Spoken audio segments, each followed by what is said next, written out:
झिंझिण्यांपासून त्वरित आराम मिळवा सेन्सोडाइन रॅपिड रिलीफ बरोबर। एकंदरीतच उद्या राज्याचा निवडणुकीचा निकाल येणार आहे, परंतु महाविकास आघाडीच्या नेत्यांकडनं सातत्यानं आम्ही सत्ता स्थापन करतो असा दावा जो आहे तो त्यांच्याकडनं केला जातो आणि 160 प्लस महाविकास आघाडी राज्यात सत्ता स्थापनेचा दावा करून येणार आहे असं म्हणतात। राज्यामध्ये ज्या विधानसभेच्या निवडणुका झाल्या त्या निवडणुकीमध्ये भारतीय जनता पार्टी आणि मित्र पक्ष मिळून आम्ही निवडणुका लढलो। या निवडणुकीमध्ये लोकसभेचं जे वातावरण होतं त्याच्या एकदम वेगळं वातावरण या निवडणुकीमध्ये होतं, कारण लोकसभेमध्ये काँग्रेसने एक नेरेटिव्ह सेट केला आणि त्याचं उत्तर आम्हाला द्यावं लागलं, परंतु या निवडणुकीमध्ये त्यांनी नेरेटिव्ह सेट करण्याचा प्रयत्न केला, कुठल्याही प्रकारचा नेरेटिव्ह नव्हता। त्यामुळं मनमोकळेपणानं लोकांनी या निवडणुकीत मतदान केलं आणि आम्हाला खात्री आहे की भारतीय जनता पार्टी आणि आमचे मित्र पक्ष मिळून संपूर्ण बहुमतामध्ये आम्ही या ठिकाणी येऊ आणि सरकार स्थापन करू असा आम्हाला संपूर्ण विश्वास आहे। महाविकास आघाडीकडून बैठक चालू आहे, तशीच भाजपची सुद्धा बैठक दिसली, अशी माहिती समोर येते की बंडखोर आणि अपक्षांशी सुद्धा तुमच्याकडून संपर्क साधला। प्रश्न पहिला मुद्दा असा आहे की आम्हाला पूर्ण बहुमत मिळत असेल तर आम्हाला कोणाशी संपर्क साधण्याची गरज नाही, परंतु आम्हाला बहुमत मिळाल्याच्या नंतरही जर कोणी आम्हाला येऊन भेटत असेल एखाद दोन अपक्ष कोणी तर काय आम्ही त्याचा स्वीकार करू, परंतु आम्ही पूर्णपणानं बहुमतात देणार आहे। आजच्या बैठकीत एकंदरीत काय चर्चा होती, काय असं आहे बैठकीमध्ये आता इलेक्शन नंतर सगळे नेते एकत्र बसून काहीतरी चर्चा इलेक्शनच्या संदर्भात होत असती, परंतु पूर्ण बहुमतात आम्ही येतोय, आम्हाला कोणाशी संपर्क साधण्याची गरज नाही। परंतु काही अपक्षांना जर असं वाटलं तर ते आमच्यासोबत येऊ शकतात, आम्ही काही त्याचा नकार देणार नाही। बंडखोर जरी जे तुमचे आहेत त्यांना तुम्ही पुन्हा सोबत घेणार का? तुमच्यासोबत इथे एकदा पुन्हा गद्दारी करून ते असं आहे, तुम्ही एक गोष्ट लक्षात घ्या, इथं पहिला मुद्दा आपण स्पष्ट करू की भारतीय जनता पार्टी आणि मित्र पक्षाला पूर्णपणानं बहुमत मिळणार आहे। त्यामुळं बंडखोर हा विषय आमचं सरकार स्थापन झाल्याच्या नंतरचा आहे, परंतु जर कोणी बंडखोर निवडून आला असेल किंवा अपक्ष निवडून आला असेल आणि ते जर का भारतीय जनता पक्षाला किंवा आमच्या सरकारला पाठिंबा देत असेल तर आम्हाला आनंद आहे। संजय राऊत बोलत आहेत की तुम्हाला खूप घाई झालेली आहे भाजपला, घाईमध्ये तुम्ही अदानीला सुद्धा मुख्यमंत्री करू शकता। हे बघा, संजय राऊताला सकाळी 9 वाजता काहीतरी बोलल्याशिवाय आणि तुम्ही त्यांच्याकडून काहीतरी काढल्याशिवाय ते जेवणच करत नाही, आणि त्याच्यामुळे त्यांच्या बोलण्याला फार गांभीर्यानं तुम्ही घेऊ नका। हे बोलणं काही राजकीय परिपक्वतेचं लक्षण नाही आहे की अदानीला मुख्यमंत्री करसाल, त्यामुळे आता त्याच्यापेक्षा जास्त बोलणं चुकीचं आहे। निकालानंतर कुणाला जेवण उद्याच्या भारतीय जनता पार्टी मित्रपक्ष पूर्ण बहुमत आमचं येणार आहे आणि सरकार आम्ही स्थापन करणार आहे। उद्याचं जेवण कुणाला जाणार, उद्याच्या निकालानंतर कुणाला जेवण जाणार नाही असं वाटतं? नाही, असं आहे की आमचा निकाल कोणाला चांगला वाटेल कोणाला वाईट वाटेल, परंतु आमच्यासाठी आणि या राज्यातल्या जनतेसाठी निकाल हा चांगला असणार आहे। निवडणूक आयोगाने मतदानाच्या टक्क्याच्या संदर्भात कुठेतरी गफलत केलेली आहे। 65.2% ज्यावेळेस मतदान संपल्यानंतर त्यांनी आकडेवारी दिलेली होती आणि त्यानंतर आज ते आकडेवारी देताना 66.3 ची आकडेवारी देतात। 1.3 ची आकडेवारी निवडणुकीची आकडेवारी निवडणूक आयोगानं दर तासाला, दर 2 तासाला, दर 3 तासाला जाहीर केली आहे आणि सगळं कलेक्ट होत शेवटी जेव्हा आकडा येतो त्यामध्ये खालीवर आकडे होत असतात। मला असं वाटतं हा निवडणूक आयोगाचा विषय, हा आमचा विषय नाही।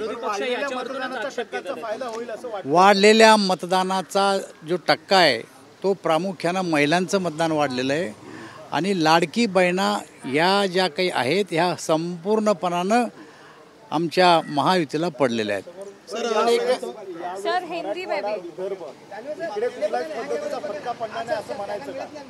मराठवाडा विदर्भामध्ये गेम चेंजर दिसेल का भाजपला? नुकसान भाजपला होत नाही असं दिसतं। असं आहे, भारतीय जनता पार्टीला ना मराठवाड्यात नुकसान आहे, ना विदर्भात नुकसान आहे, ना उत्तर महाराष्ट्रात नुकसान आहे, ना पश्चिम महाराष्ट्र, कोकण, मुंबईसह कुठेही भारतीय जनता पार्टीला नुकसान झालेलं नाही। उलट लोकसभेपेक्षा कितीतरी परिस्थिती आता यावेळेस सुधारलेली आहे।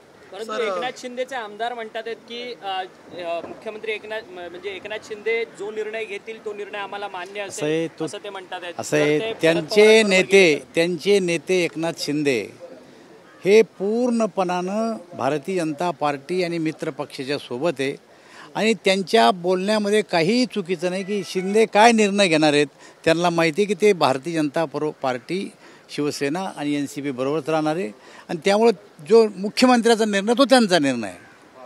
सर एक बार हिंदी में भी बता दीजिए, कुछ इंडिपेंडेंट कैंडिडेट्स के साथ भी बातचीत हो रही है, उनके बारे में क्या कहेंगे? मुझे ऐसा लगता है कि भारतीय जनता पार्टी और हमारे जो अलायंस पार्टी है हमारी पूरी बहुमत से सरकार आने वाली है.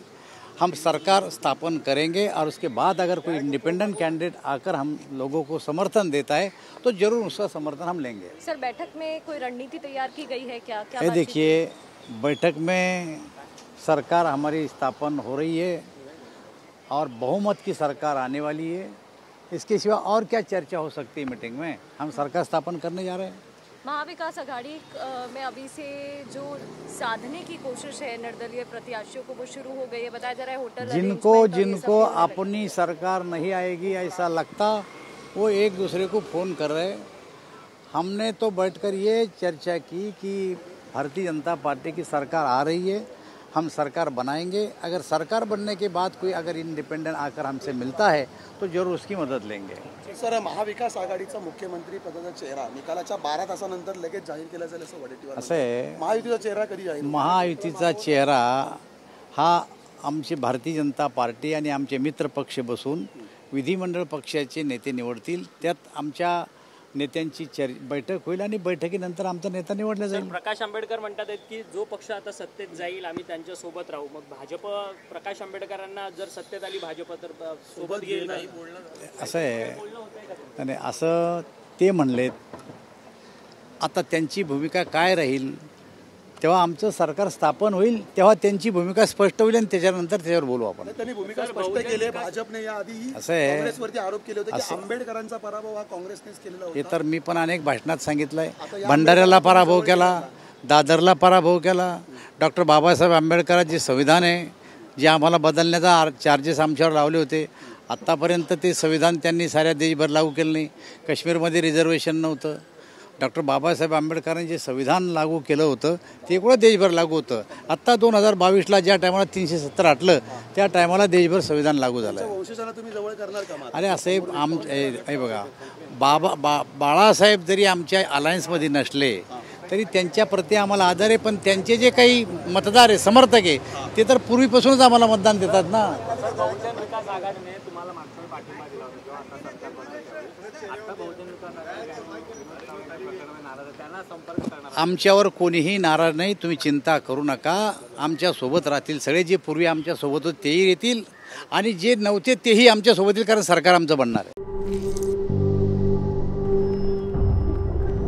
झिंझिण्यांपासून त्वरित आराम मिळवा सेन्सोडाइन रॅपिड रिलीफ बरोबर.